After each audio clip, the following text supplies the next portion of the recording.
Hey Lock fam, it's Linus. I just wanted to talk about 3 things I wish I had known before I started my locks.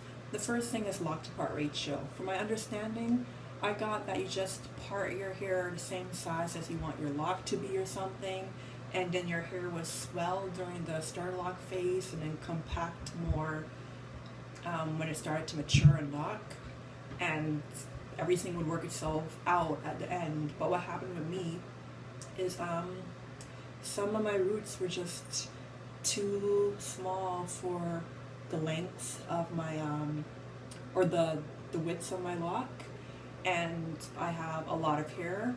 I have too many locks, or I've been told by people that I have too many locks, and because of that my hair looks even thicker and it's harder to maintain or retwist.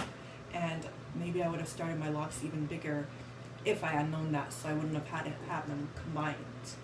The second thing I wish I had known is that locks are actually pretty fragile. They look pretty low maintenance and pretty strong, but even if you're not doing anything wrong to your locks, there are some locks that will just thin over time at the root or throughout the entire thing at the nape, and it's really hard to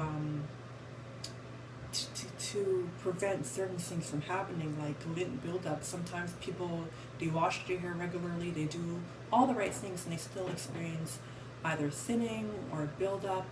And one of the scariest things is to come to accept that it's dead hair. The length of your hair is hair that should have been shed, but you're just holding on to it. So when you see someone that loses a lock, maybe their lock breaks off or whatever, and to see them actually reattach it, that's kind of creepy. But in the end, you have to realize that it's all fragile hair, it's all dead hair. You're doing what you have to do to keep it on your head, but you know, there's only so much you can do. The third thing I wish I had known when I started my locks is that even though a lot of people have locks, and a lot of black people have all sorts of styles, like weaves, wigs, braids, sometimes braids all the way down to their hip bone. I don't even know how to describe this. It would be one thing if Asians and whites and people of other ethnicities looked at me all the time, but I'm still getting a lot of looks from black people. And every single thing that happens to me out in public, I'm not going to run and make a video on it, but one thing that happened the other day is I got on a bus, and this woman, she had been staring at me at the bus stop, a black woman, for the longest while. And then when I got on a bus, she sat down behind me. And then there was a point where I felt her get up or something, like she was going to get off at her stop.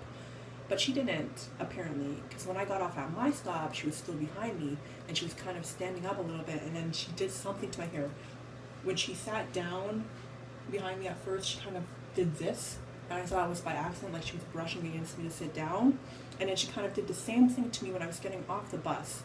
And I'm like, is she checking for extensions? Does she want to see what my hair feels like she's black herself, she probably has the same type of hair growing out of her head. The only difference is that her hair is like relaxed, or she has some kind of weave on, and my hair is locked. Like, I don't know what the fascination with locks are. Like, some people, they still don't, they act like they're seeing it for the first time, even though you know that there are other people sporting the same type of hairstyle that you have. It's like people just react like you're some kind of, you know, it's the first time seeing it. So that's still really, really hard to grasp. But the 3 things I wish I had known is I wish I had understood part to lock ratio. To be honest, I still don't fully understand it.